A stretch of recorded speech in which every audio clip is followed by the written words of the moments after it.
आधुनिक भारत, देश को मिली नई संसद।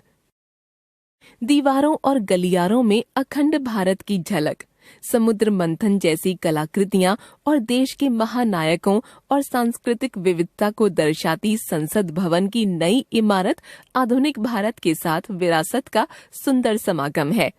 भारत के प्रधानमंत्री द्वारा 28 मई 2023 को भव्य धार्मिक अनुष्ठान के साथ नया संसद भवन देश को सौंपा गया। इस नए संसद भवन में विरासत भी है, वास्तु भी, कला भी है, कौशल भी, संस्कृति भी है और संविधान के स्वर भी। आइए जानें यह क्यों विशेष है। भूकंप सुरक्षित। हजारों मजदूरों की कठोर मेहनत से 2.5 साल से भी कम समय में बनकर तैयार भूकंपीय क्षेत्र 5 को ध्यान में रखकर बनाई गई भूकंप रोधी इमारत। त्रिकोणीय आकार।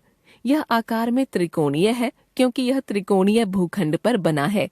त्रिकोणीय छत से सूर्य की किरणें पूरे भवन में फैलती हैं। भारत भर से सामग्री।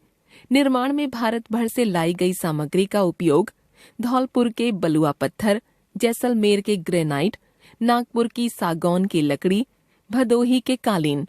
इसके अतिरिक्त मुंबई के शिल्पकारों द्वारा बनाए गए वास्तुशिल्प के डिजाइन। संविधान सभागार।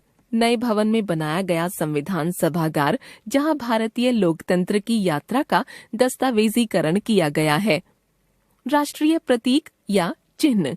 लोकसभा कक्ष के आंतरिक हिस्से की नक्काशी राष्ट्रीय पक्षी मोर पर आधारित और राज्यसभा का आंतरिक हिस्सा राष्ट्रीय पुष्प कमल पर आधारित। अशोक स्तंभ का सिंह भवन के शीर्ष पर स्थापित। प्रवेश द्वार पर अशोक चक्र और सत्यमेव जयते शब्द पत्थरों पर अंकित। भवन में गैलरी। शिल्प नामक गैलरी में सभी भारतीय राज्यों की मिट्टी से बने बर्तन, वस्त्र प्रतिष्ठान और स्थापत्य भारत के प्रतिष्ठित स्मारकों को प्रदर्शित किया गया है। इस गैलरी में योग आसन भी समाहित है। डिजिटलीकरण की ओर। सदनों में डिजिटल उपकरण लगे हैं। कई भाषाओं में कार्यवाही सुनी पढ़ी जा सकती है। पेपरलेस भवन। सदस्यों के लिए बायोमेट्रिक की सुविधा। प्रकृति को नमन। भारतीय संस्कृति और वास्तु के अनुसार प्रवेश द्वारों पर लगी संरक्षक मूर्तियां।